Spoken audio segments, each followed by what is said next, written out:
Welcome to True Crime Garage. Wherever you are, whatever you are doing, thanks for listening. I'm your host, Nick, and with me as always, America's native son, ladies and gentlemen, the pride of Columbus. He is the captain. Thank you. They've been trying to evict me for years, but I ain't going nowhere. It's good to be seen, and it's good to see you.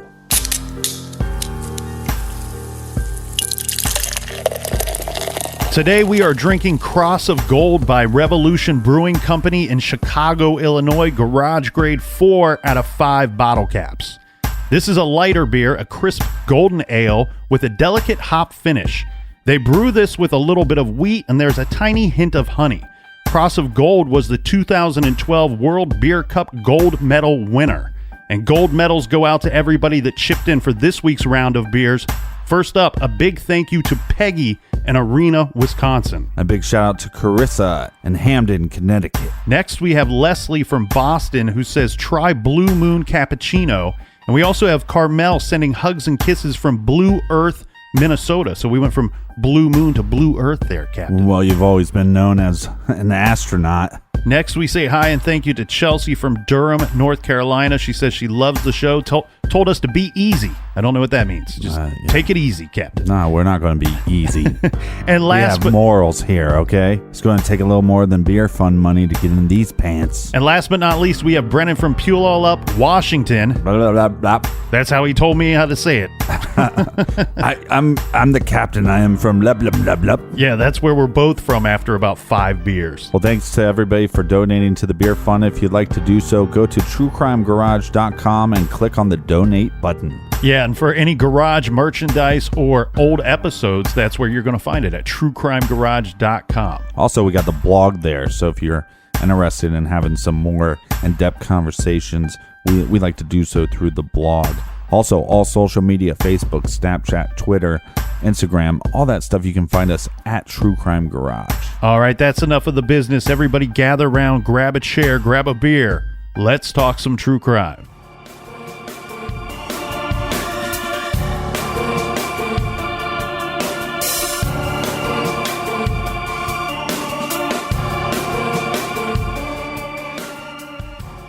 The murder of Father Alfred Kunz. He was killed in his church back in 1998. There has been some argument recently, Captain, if this is a cold case or if it's a case that there's still plenty of leads. Depending on which investigator or journalist you talk to, you're going to get both sides of the argument, that it's either a cold case or there's plenty of fuel there keeping this investigation going. Well, yeah, I'm not going to listen to the journalist. I'm going to listen to the detective. Mm-hmm. And the detective said, at least, I think it was within the last year, he said, it's not cold because it's not sitting on some shelf somewhere. There's still a unit that is assigned to this investigation. Right. But I did say, depending on which investigator detective you speak with, because there have been some detectives along the way that said, you know what, I don't think that we're ever going to see this thing solved. I don't think we're ever going to see a conviction here. But you're right. As more recently, there seems to be some detectives involved that believe that we could see this thing work itself out. They might be waiting for a little luck. They might be waiting for the right clue or possibly, a confession. Sometimes these confessions can happen as the years go by. All right, so where we're at before was the theories, and the first theory primarily was this some kind of satanic killing? Mm-hmm. And again, my theories on that, for me, I think they'd leave some signature. Now, his friend that was a priest, what was his name? Fiore or Martin? Martin is the one that brought up the fact that, well, there's possibly some satanic cult within the church. Mm. And I think if he was killed by one of them to shut him up for what he was saying on his radio show, I don't think there would be some kind of signature mark left.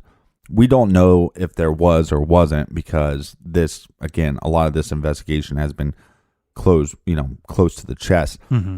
Now, what I would argue, and I think we differ on some of this, because you said earlier, yeah, rightfully so, a lot of this stuff should be kept close to the vest. I think we're talking about many years have passed. Right.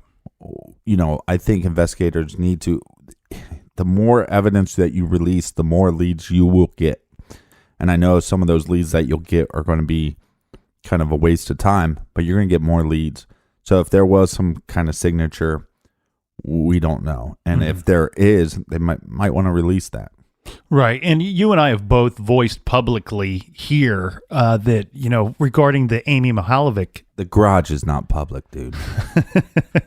But regarding the Amy Mihaljevic case here from Ohio, when they released information that they did say, when they released the information, they said, look, we're not certain if this is tied to the case or if it's not. It could be. But this item, these drapes were found in the area, found near her body. And but they released this information, 25 years later. And it's like, okay, yeah, as you're saying, with Father Kunz's murder, this takes place in 1998.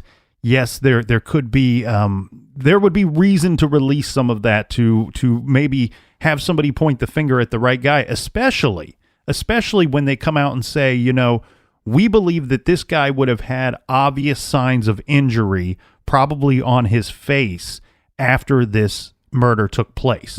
So we're talking about a town of 600-700 people.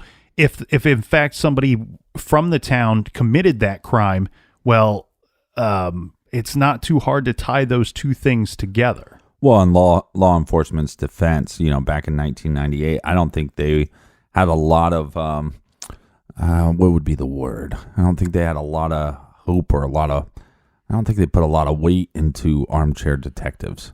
And right. I think you're seeing now, like even with the Delphi murders, when they come out with that new suspect drawing, we released that. I've been getting so many, we have the sketch that they released with the Delphi murders, but I've been getting pictures of suspects that look similar. And then I get a whole background of this individual, and I go, well, how did you get this? How did you get the background of this individual? Oh, well, I did my research.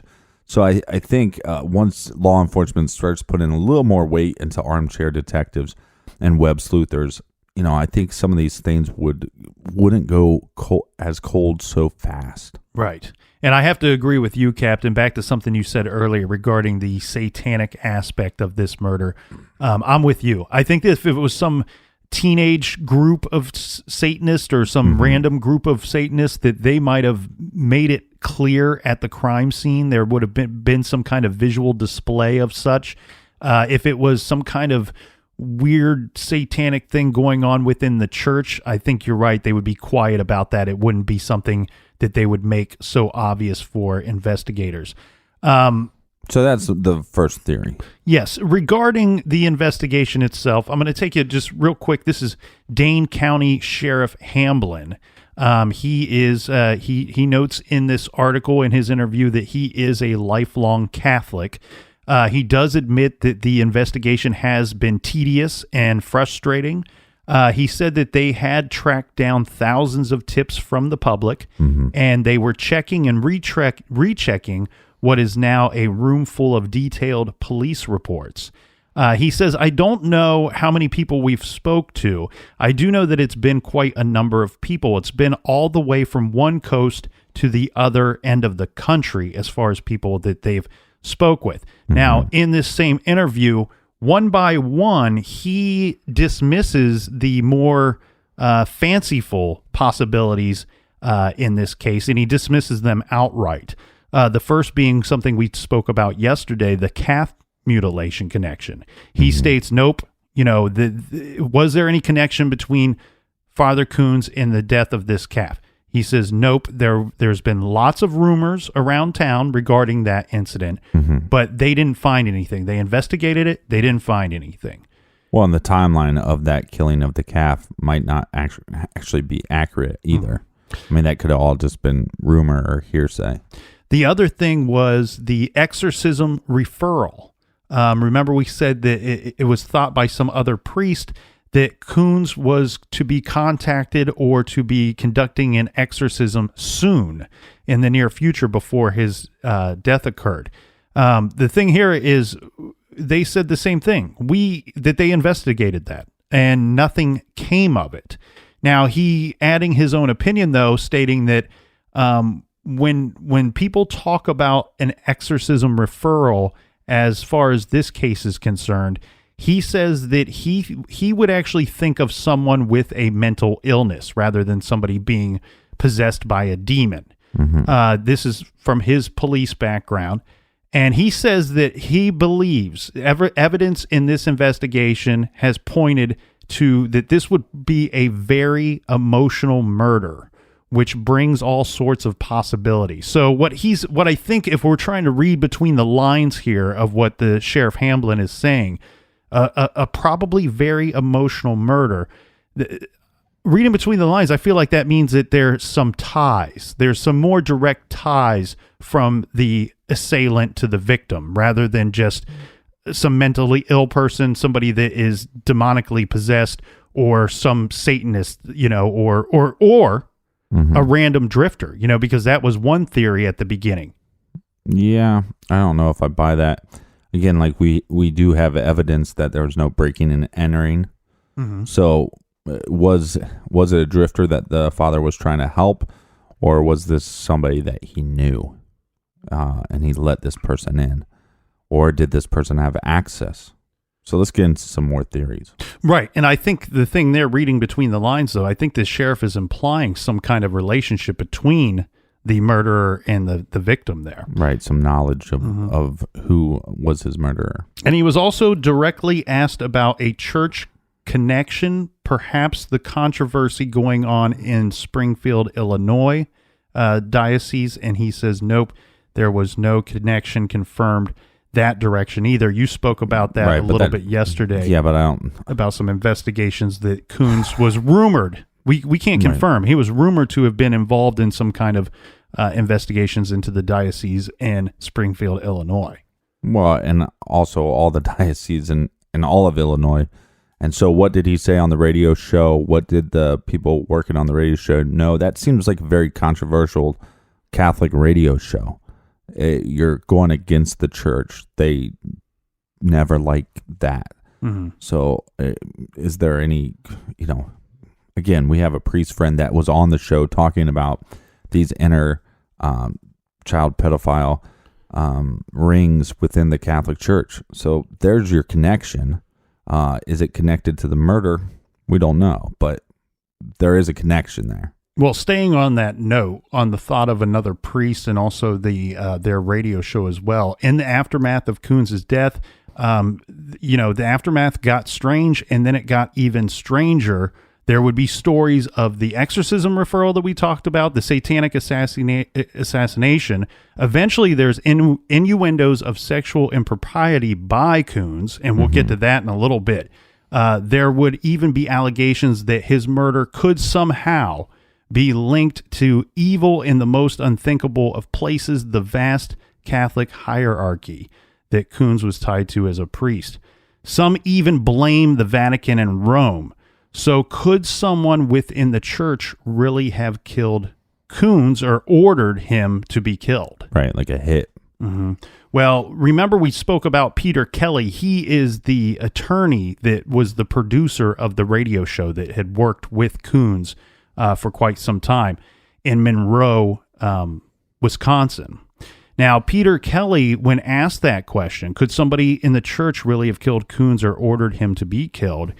His response was absolutely. As unbelievable as that might sound to some people, he says absolutely. And he also adds that there were a lot of people in the church for whom life would have been a lot easier if Father Kunz was not around.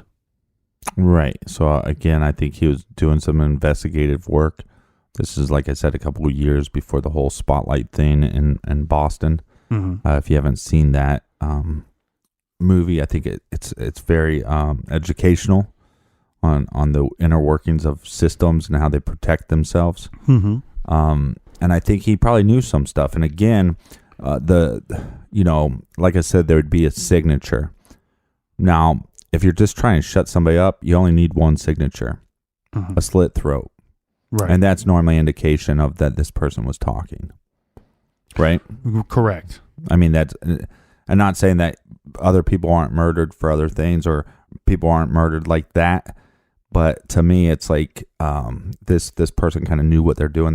They cut an artery, which doesn't happen in every slit. Not every time does somebody slit somebody's throat do they hit an artery. So it feels like, maybe that this person kind of had some understanding of what they were doing. Well, and one story that has kind of weaved itself into the story of the murder of Alfred Kunz, of Father Alfred Kunz, is this one. This is a strange story, but this is a man claiming to be Kunz's friend. This is Abbot Ryan St. Anne Scott. Now, this person felt that Kunz's murder was related to Kunz's investigation of sexual abuse scandals inside the diocese, and this referring to the Springfield, Illinois diocese, stating that Kunz had allegedly been investigating reports of homosexuality and sexual abuse by priests within that diocese. Now, how did these two find each other? Well, Reverend Ryan Ann Scott claims that, and he's currently going by a different name, Ryan Ann OSB. Those are...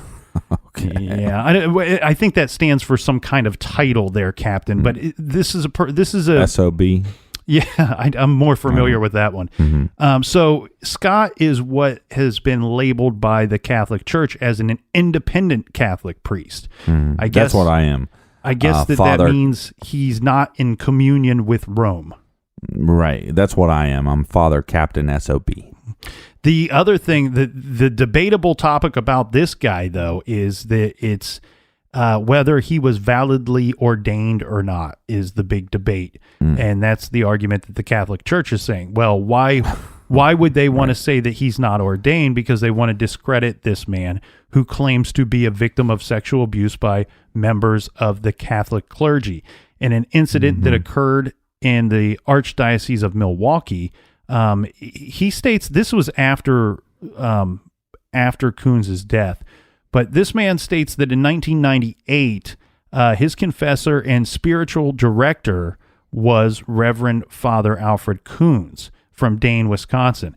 Of course, the brutally murdered in his church, and he's stating, that he was working with this guy. He had worked with Kunz regarding his personal story and regarding these allegations that he's brought forward about Springfield, Illinois.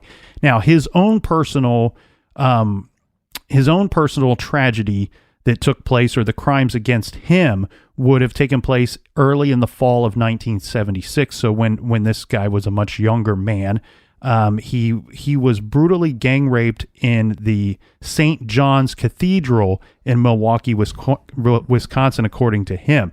He states that he was lured there under false pretenses by a fellow priest and was set up for humiliation and bodily harm. Right.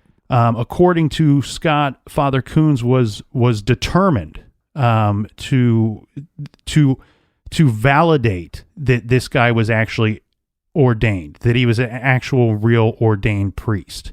Right, because it's this, like I said before, it's the system covering up the system. So they're going, okay, we're going to discredit this guy by saying he's not ordained. So, okay, again, what does that have to do with anything?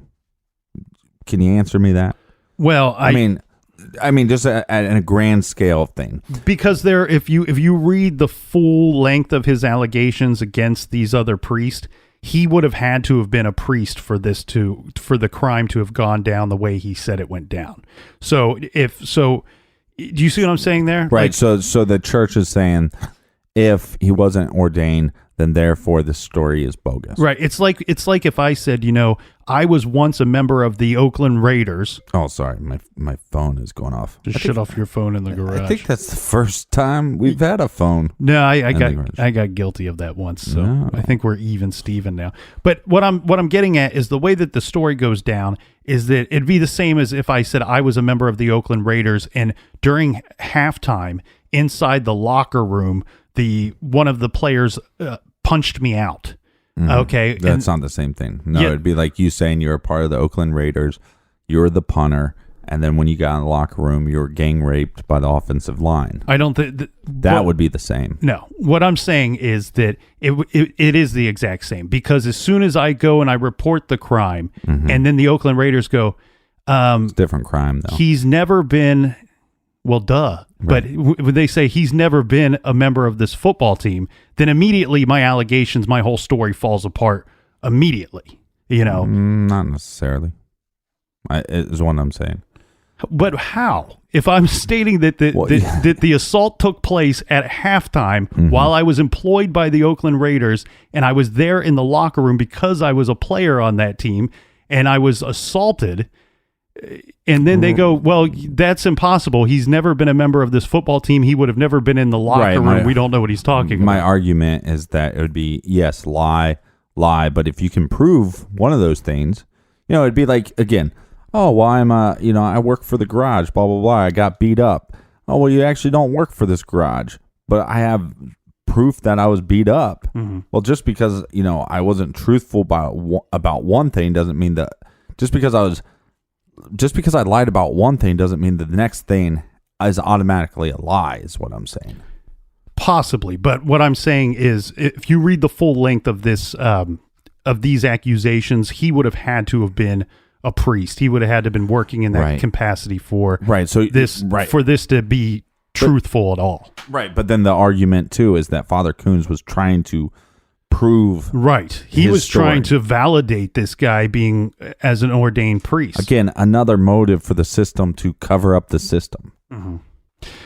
This Saint Anne person himself, he is a controversial character, and that's not just by the opinion of the church. He has a felony conviction from 1994 for misconduct in public office. Apparently, he had a check from the city for $30, and he magically made it turn into a check for $300, and he got caught for this. The old add a zero trick. Add that to the list of things not to do that we were going over yesterday, Captain. But this person, and again, similar situation to Malachi Martin that we discussed yesterday. When it comes to this guy, he has these allegations. They are interesting. Are they true? I don't know. I don't know if there's enough evidence or enough proof to back up some of his statements. Now, it has been reported that we talked about roughly, kind of touched on that Springfield, Illinois connection. But the bishop eventually did resign from his office there. So I don't know if that you can make your own opinion on that, if that means if there is any sign of guilt or not. Well, and that's one of the major things that the Spotlight team uncovered in Boston was whether it was people resigning or them moving around priests to cover their tracks. So cover their tracks. I mean, basically just hide criminals. Captain, we got to talk about this thing though here, because about 2 years after the murder of Father Kunz, there's an article that came out. This is from the Madison Associated Press, stating the title is "Slain Priest Had Relationships with Women." Yes, he did. And I'll give you the gist of it rather than read through the whole thing. Read it slow. Like one of those penthouse forums. So basically what they're stating here is that the investigators believe that Father Kunz had carried on intimate relationships with women involved in the parish. Is there any other kind? For about 20 years, continuing just prior to his death. Now, investigators came out with this information because they were asking the public for leads now that they had this new possible motive. Right. So the motive would be he was having a sexual relationship with a married woman, and then the husband found out and then decided to kill Father Kunz. Yeah, became in a jealous rage, stormed into the church, and... Which is definitely a crime of passion, so I could see, this being a possible motive. This seems likely, would seem more likely if he wasn't as old as he was. Correct. And that's one thing that a lot of the parishioners were pointing out. that they were stating, they felt, I think the church, and I mean his specific church, people that had relationships as far as a priest and parishioner relationship with Father Kunz, they got very upset about this coming out, and they actually got very upset with their own sheriff and their own sheriff's department because they almost felt like these allegations were not warranted, and that they were really just kind of dragging the good father's name through the mud after death. Well, the statistics are like only 47% of priests are celebrant anyways. So, I mean, that's pretty, for people that take an oath, Right. An oath of chastity. Right. That you're stating that the numbers are on the side of the investigators' allegations. Yeah. But I mean, it's a dumb rule anyways. I mean, that wasn't put into place by the church for a very long time. And it was only put into place, so it had nothing to do with being more holy or anything like that. It was more just so the priest in the community had a lot of power. And so if they had kids, then they could transfer that power over. So now you're becoming more of a kingdom than you are a church. So the Catholic Church put that into law, and therefore they couldn't pass down their power to their family. Well, this would lead the investigators to investigating and interviewing a lot of the female parishioners. And I have an account of how some of the questioning went down for one woman, but we will get right to that after this quick beer break.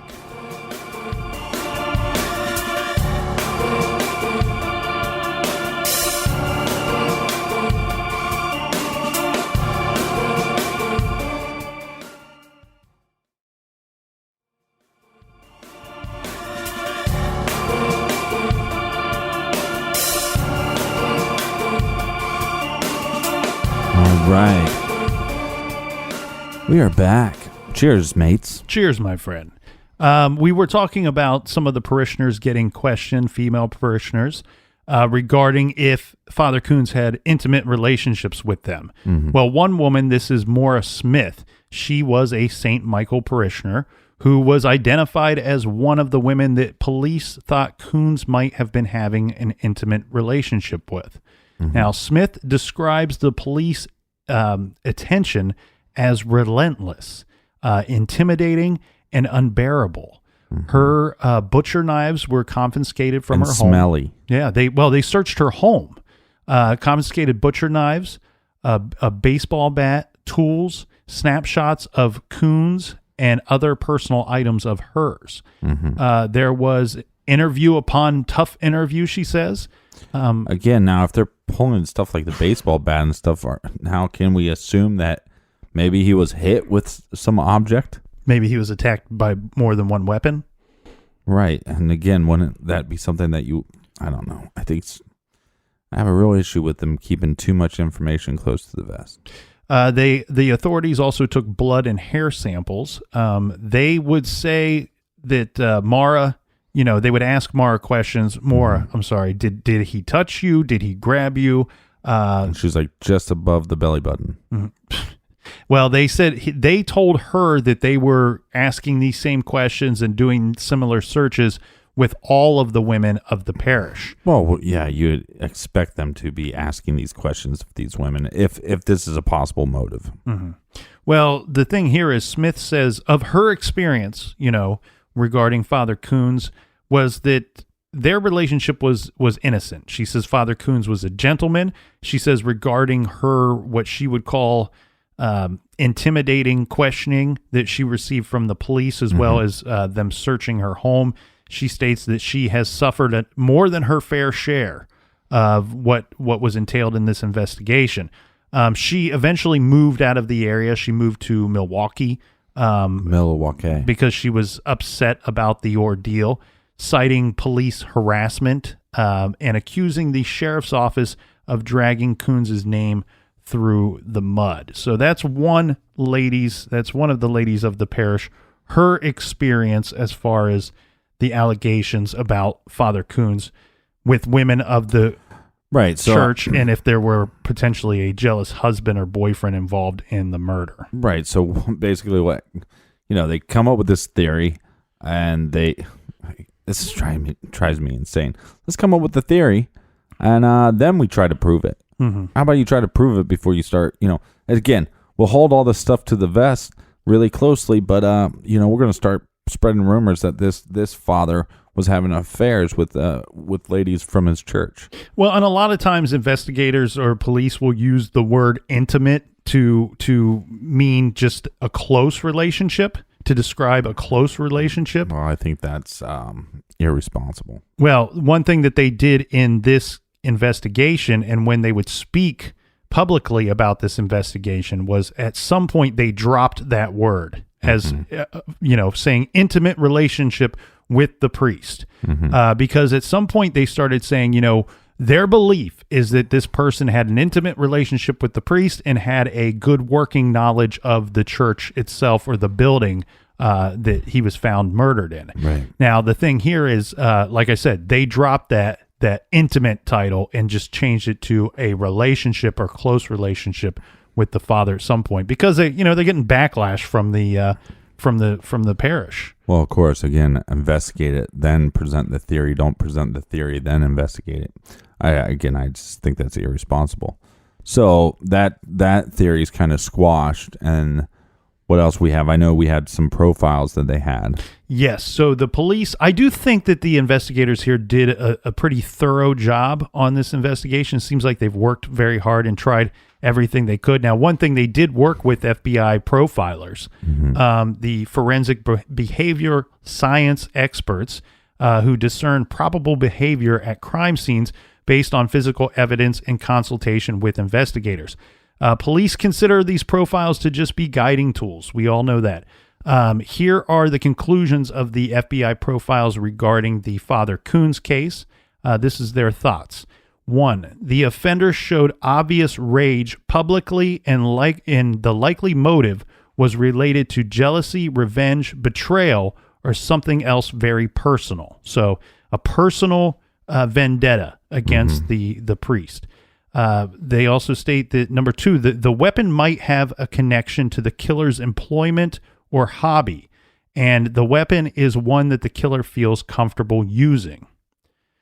3, the impetus of the murder could have been an incident that occurred between the killer and Father Kunz within 72 hours of the crime. This could have been the result of a long or short-term conflict, and possibly of a nature that other people would consider insignificant. Right. I just laugh because, it could have been a short term or it could have been long term. These profiles can be vague at times. The killer would have tried to ensure an alibi to account for his absence during the time of the homicide. The excuse might be weak, but the killer will not waver from it. Okay. The next one is the day after the murder. The offender might have missed work, claiming illness or injury. We've heard about this in many other cases that we've covered. If the killer did go to work, it would have been difficult for him to concentrate while worrying how the police might be able to find a link between him and the murder. The killer's preoccupation with the crime may have caused noticeable behavioral changes, such as withdrawing from friends and family, changes in eating and sleeping habits, and or increased use of drugs and alcohol. I mean, we see this a lot of times too. Somebody, commits a crime and then really follows it as almost an obsession, and sometimes it can be caught that way as a result. Yeah, and regarding the drugs and alcohol, sometimes they believe that's a way of the person dealing with the guilt or dealing with the stress of being worried that they're going to get tied to the crime. They also state that it is possible that the killer is vocal in proposing theories about the crime that draw away attention, such as an interrupted burglary, or a transient theory or a conspiracy theory regarding the death of Kunz. Which a lot of people didn't present weird theories. Maybe Father Martin did, but so other than that. Well, I think there were a few people working in some capacity with the church that were voicing some what we would say, quote unquote, weird theories. Mm-hmm. But yeah, not many theories seem to be coming from the general public. Their other thought would be that people close to the killer may be aware of a past dispute with the father. They might suspect the killer's involvement in the crime, but they also might sympathize with the killer's situation. That seems like a strange one to throw in there. I wish I would have X'd that one out of their profile because that one just sounds weird.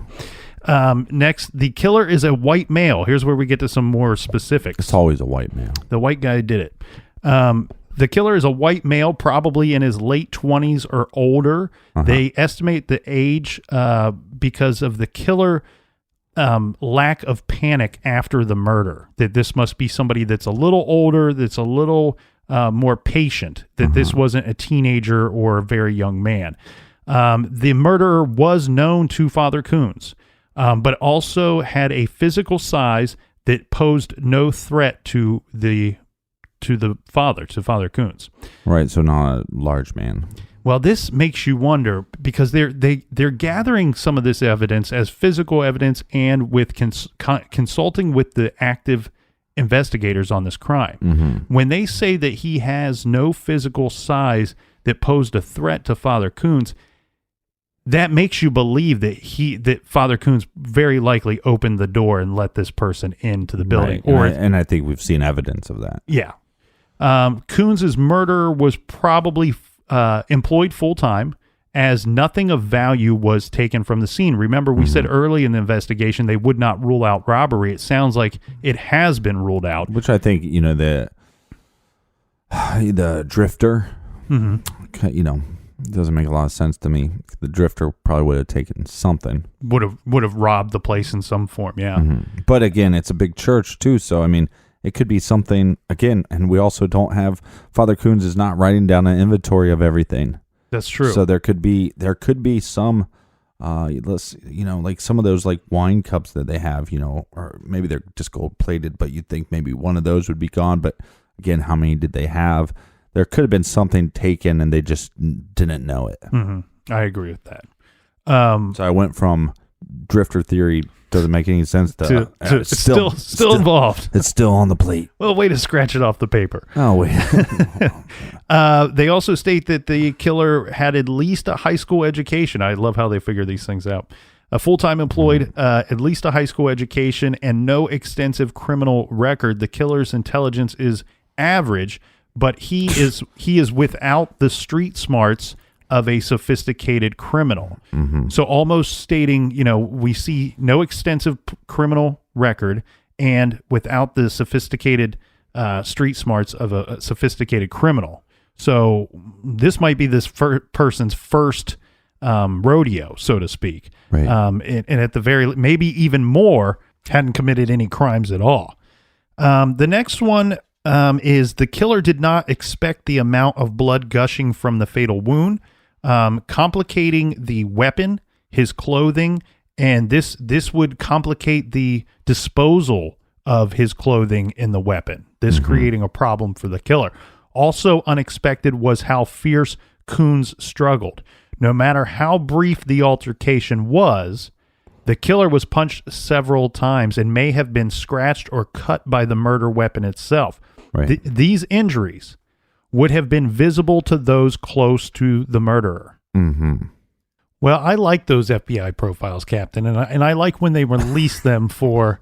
I could read those all day long. And you're right, though. I don't want to listen to them all day. There are things in there that you can snicker at, that you can laugh at a little bit. There are some vagueness to them. It's like at our times. podcast. But I think that that would lead us to our next topic, which would be, we discussed theories, but let's talk about some more, let's talk about suspects, and let's talk about them as specific suspects. So several sources confirmed at one time in this investigation that the investigation was targeting the teacher who had found Kunz's body. Right. After this is different though, because this is after this teacher moved in with Kunz's friend. Who did he move in with? He moved in with Reverend Fiore. Now, remember, we talked about this guy. He's longtime friends with Father Kunz. And this quote-unquote suspect moves in with Fiore, lives with him for about 6 months. This is almost immediately after the murder. Right. The teacher eventually moved out of the state and was recently engaged to be married. I'm guessing, I don't have anything to back this up, but I'm guessing that possibly that relationship with the woman may have taken him out of the state. After finding the body, though, this teacher called 911 on the morning of March 4th, 1998. The teacher did pass, this is according to police, passed police questioning. And what they did was... You passed police questioning. I was waiting for you to say a polygraph, but... No, this is according to the police. Now, one thing that they did at the time, they took this person's clothing. Because remember, after finding the body, this teacher's clothing was covered in blood. So they took his clothing and they basically left the teacher wrapped up in a blanket. What had happened was when Father Kunz was found murdered at the church, there was supposed to be school that day. There was going to be other teachers. There was going to be students there. This was going to be a regular day in Dane County. Right. But what ended up happening was they discovered the murder, and so they sent all of the parishioners, all the school children, all the people arriving to the school that morning, they sent them across the street to the village hall. Now, this teacher that is more shocked than the rest of the parishioners because he, in fact, found the body. Right. He's had his bloody clothing confiscated from him, taken from him. He's now wrapped in a towel, sitting amongst all of these other people who were in shock that their priest was killed. Well, a couple things with this. I mean, the murder weapon would have to be close, and they should be able to do DNA testing to see if this teacher had any blood, like a mixture of blood between his and Father's. But, I'm assuming they did that testing. Well, the police, the problem they had with him as a suspect was and this might just be their intuition that's taking him away. This might just be their own, experiences as a police officer or detective, but they're stating that they would find it highly, highly improbable that this guy would have killed the priest sometime at night. So this would probably have taken place at 11:30, 12:30 that night, and then been the first one to return to the crime scene to find the victim. The thing, Captain, though, that he would stay in the church that whole time. Correct. And so we also have the teacher was again interviewed by investigators at least once that I could find. This would have been in late March with a lawyer present. So question the day of the finding and then question again at a later date in March. Now, sometimes when you're questioning somebody, it's not to insinuate any guilt. Maybe they're not guilty of anything. You're just going over what they saw, anything they recollect that had taken place. Maybe there was something that you missed the first time.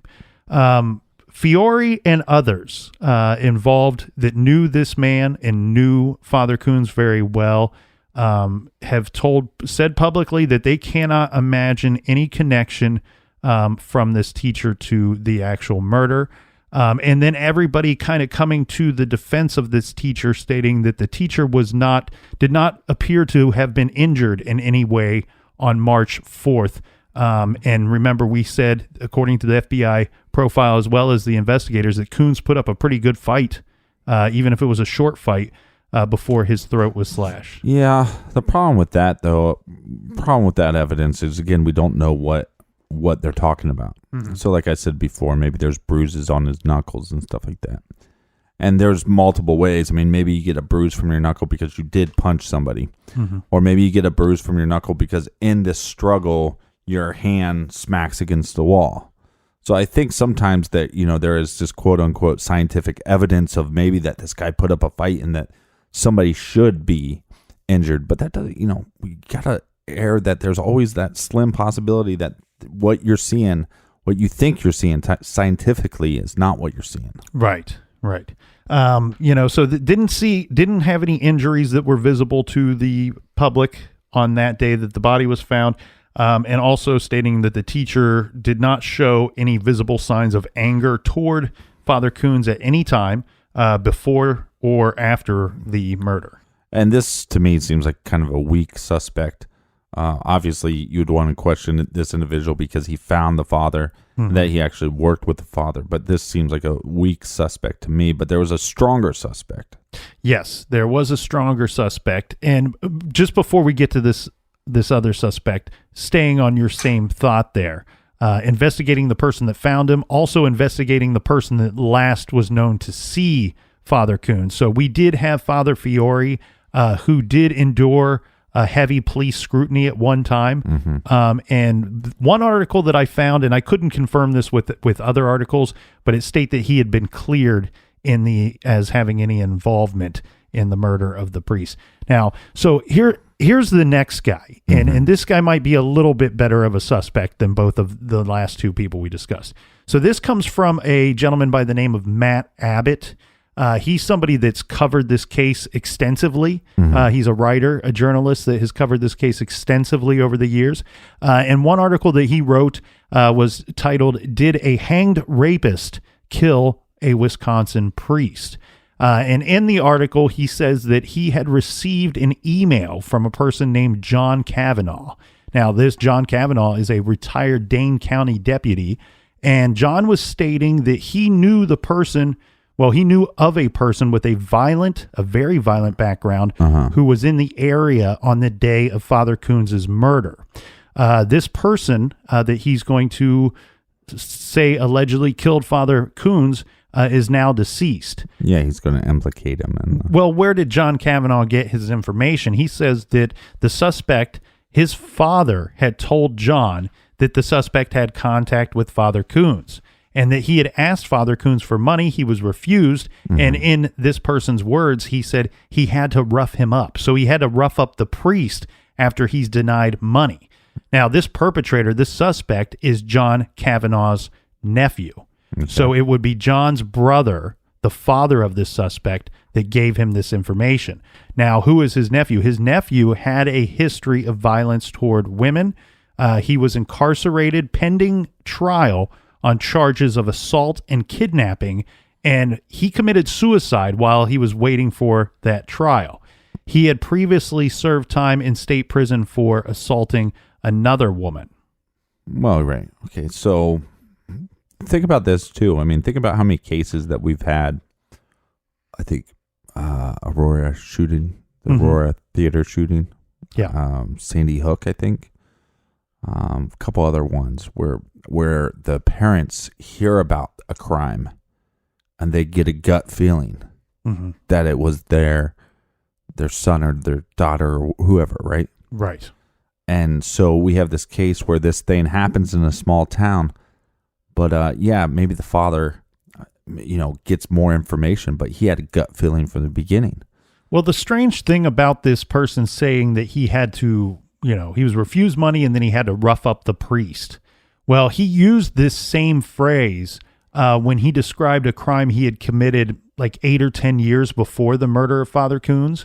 He had went to his own grandfather for money and asked him for money and was refused. And he told his father about this and said, I had to rough up my grandfather because he refused me money. He roughed the grandfather up so badly that the guy had to go to the hospital, and he spent the rest of his days in a wheelchair. So it was damn near murder. You know what I mean?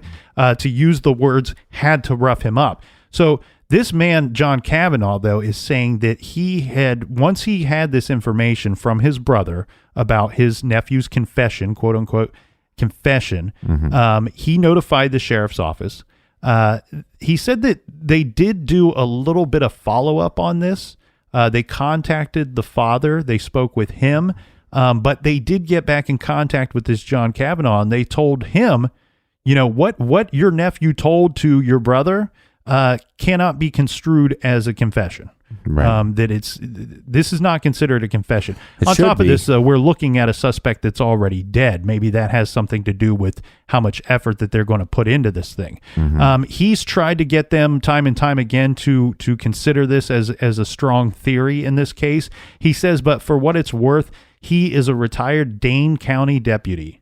So he would have worked with some of these investigators.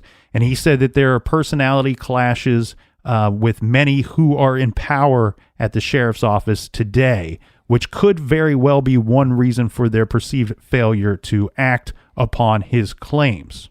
He says that they're in no hurry to admit that perhaps they should have followed up on this information years ago. Now, John Kavanaugh's nephew is Joseph Kavanaugh, and as we said, he did have a history of violence and possibly mental illness. Yeah, so a couple weird things here, because one, you'd think that this police department would, and we've seen this time and time again with other police departments, where even if this is not the right guy, this guy is dead, so therefore he can't defend himself. I mean, we're not going to bring charges there's not going to be charges to anybody in this case, but this case will at least be closed, and this is the most, dare say, popular case or most covered case in their small little county, so you'd think we just got to get this closed. So I kind of, want to say, hey, I applaud them for not just, going, here's the guy, he did it, we're never going to charge him, so let's move on. Right. But it seems like they didn't do their due diligence on this. And the reason why I think that the suspect being dead is a hindrance for them, is something that they don't wish to pursue. I wonder if the investigators know that a confession is really the ultimate way of solving, that this might be the only way left of solving this crime or this case. Well, because so much time has passed and there might not be, if the attacker didn't cut himself, and there might not be any DNA evidence. They did test, it was about 4 or 5 years into the investigation. They said that they had a small amount of DNA that they wanted to test and they were going to test in this investigation. However, they tested it, and when they come back and they don't really want to talk about the results, or they're, and they just say, well, it kind of went nowhere. Well, that means that it means that it's either not DNA that they thought that they had. It means it's poo-poo. Right. It's not going to lead to anybody's arrest. Now, well, I would just, on this theory, my gut feeling is, look, I mean, no parent, that's one of the worst, other than your child passing away, the second worst thing would be, right, your child committing some heinous crime like this. So the fact that the father is coming forward and saying, look, I believe my son was responsible for this murder, that holds a lot of weight with me. And thank you for saying that, because that reminded me, the vibe I got, what I read was that the father, not only did the uncle suspect this guy, but the father backed it up, as well as the man's mother firmly believed that he was involved in the murder of Father Kunz. Now, more about this Matt Abbott, who has covered this case extensively, and this is a more recent article that he has written regarding the death of Father Kunz. He says, and it's a very long article, and the juicy stuff is at the end. So I'll read the end of that article, and it says, now for that interesting bit of information pertaining to the murder investigation. He states that once again he was contacted by somebody. This is a private investigator, had informed him that the prime suspect was a man who was known to Father Kunz.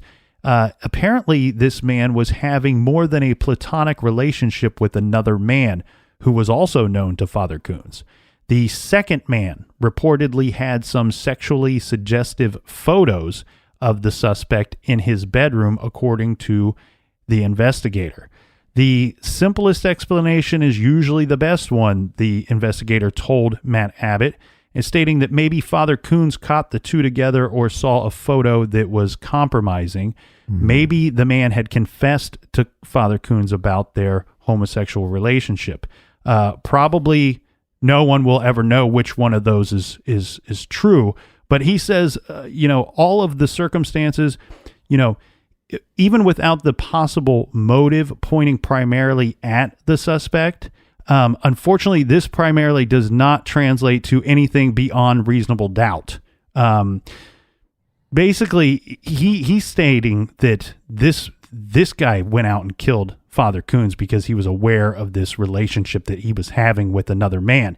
And this private investigator he believes that the police did their job, that they did their due diligence. He thinks what has really really put this investigation on its side was that the man he was having a relationship with was not very forthcoming with information and may have even lied to the police early on in this investigation.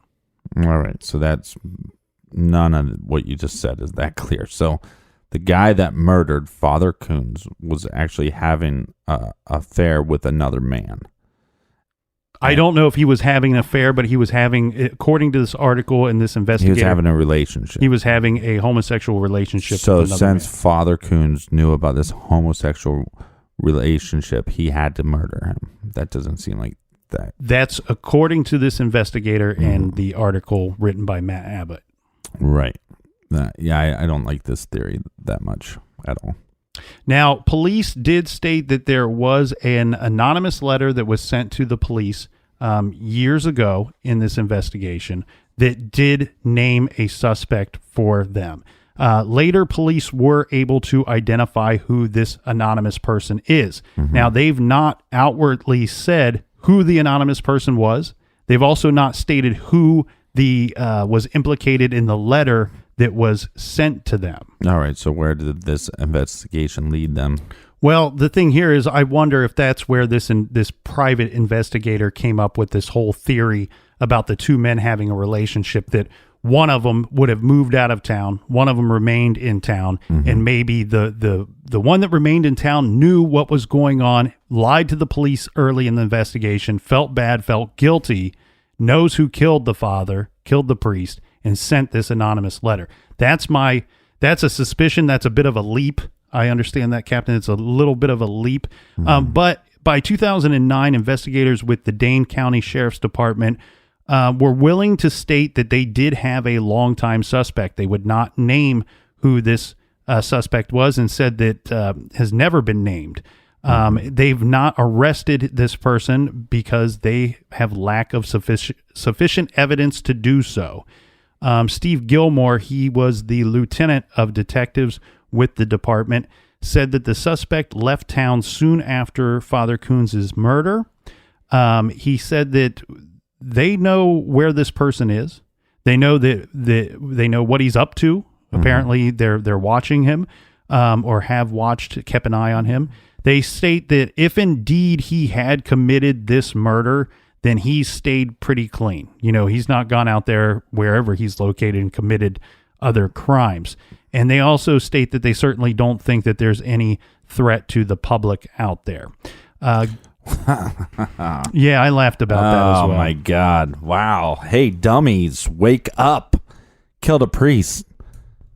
Right? Right. This suspect that you believe is a suspect, if he's actually somewhat of a suspect, he killed a priest because he was having a relationship with another man. Well, that's if those two are actually tied together. That was me making that leap. But I know what you're getting at here, Captain. If somebody's capable of killing a priest once, I think they slit in their throat. I think they always remain a threat to the public. But as much as we want to get upset about that statement that Gilmore made to the newspaper, the thing here is, though, it doesn't matter, because what can they do? If they don't have evidence, they can't arrest the guy and ensure the public that he's not going to harm anybody else. They're kind of left with their hands tied. So what Gilmore basically is stating, that as of, this was in 2009 article. However, he states in this article that as of 2008, that suspect was alive. He was under surveillance by somebody. Yeah, I'm sure he is. And he was no longer living in the Dane County jurisdiction. All right. Well, that's it does leave a little sour taste in your mouth. I'm drinking beer. There's no sour taste in this.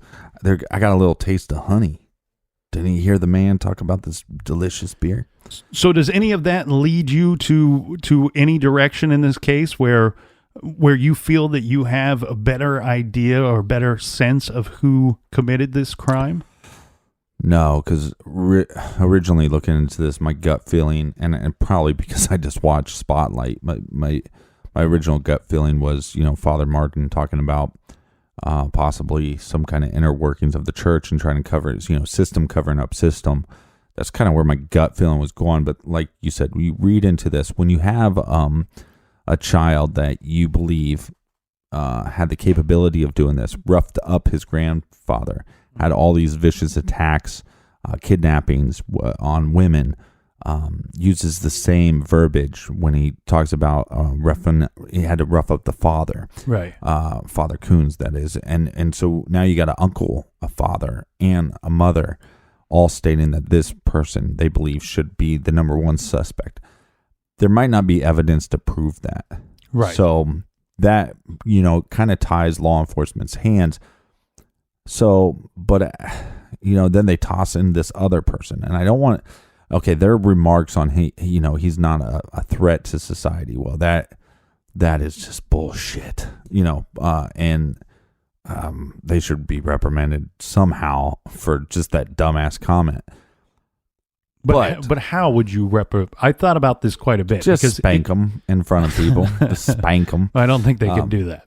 Well, it depends on that. But the thing is then. But again, if there's not enough evidence to link, the one suspect, what was his name again?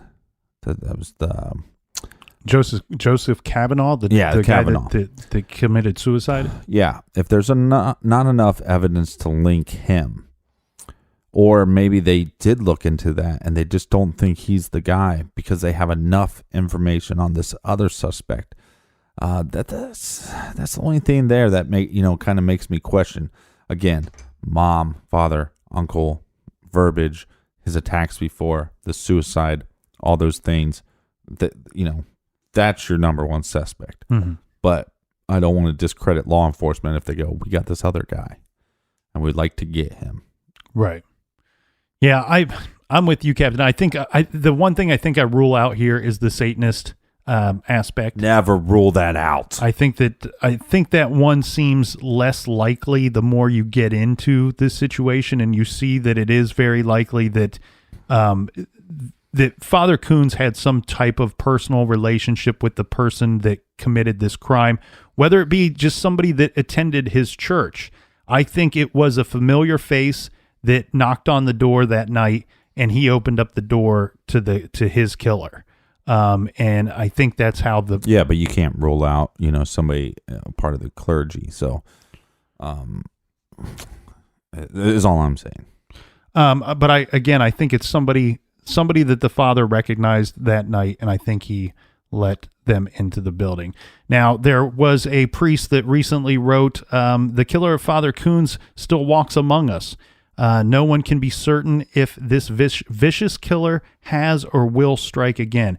Until the murderer of Father Kunz is arrested and convicted, an individual possessed by evil walks among us, assured that at least once he has successfully murdered a man of God and gone unpunished. Until this crime is solved, those who hate God and his people know that it is possible to kill and get away with murder." Anybody having any information regarding the murder of Father Kunz should call the Dane County Sheriff's Office at 608-284-6871. And I really hope they do get more information and have the closure of this case, because one of the things that I applaud Father Alfred Kunz for doing was to look at his own and to see that there was a problem within the inner workings of the church, right? And something that he fully believed in. I mean, he committed his life to the church. He committed his life to a community. So whether or not you're religious or not, anybody that I think commits themselves to a community and lifting up people and doing good instead of harm, I applaud those people. But I also applaud the fact that he saw that there are evil demons within the church preying on kids, and that he was doing some research and at least diving into it and not turning a blind eye as so many have. Well so said, I applaud him for that. Yep. Recommended reading for this week, Captain, we are recommending The Operator, Firing the Shots That Killed Osama bin Laden in My Years as a SEAL Team Warrior. You were a SEAL team? No, that's somebody else's words. This is by one of the many, many heroes that have served this fine country. This is Robert O'Neill. Robert was on the SEAL Team 6, obviously. He also served in Iraq and Afghanistan. This guy, he served in our military's Tier 1 units. He did 400 missions in his military career. He was involved in the rescue attempt of the lone survivor, also the rescue of Captain Phillips, and of course the Bin Laden thing. That's a brother of mine. And in his book, The Operator, he reveals firsthand details of the most celebrated terrorist takedown in history. So please check out The Operator by Robert O'Neill, and you can do that by going to our website, truecrimegarage.com, and click on the recommended page. Thank you guys for listening. Thanks for telling a friend. Thanks for spreading the word. We appreciate you. Yep, we will see you back here in the garage next week. And until then, be good, be kind, and don't litter.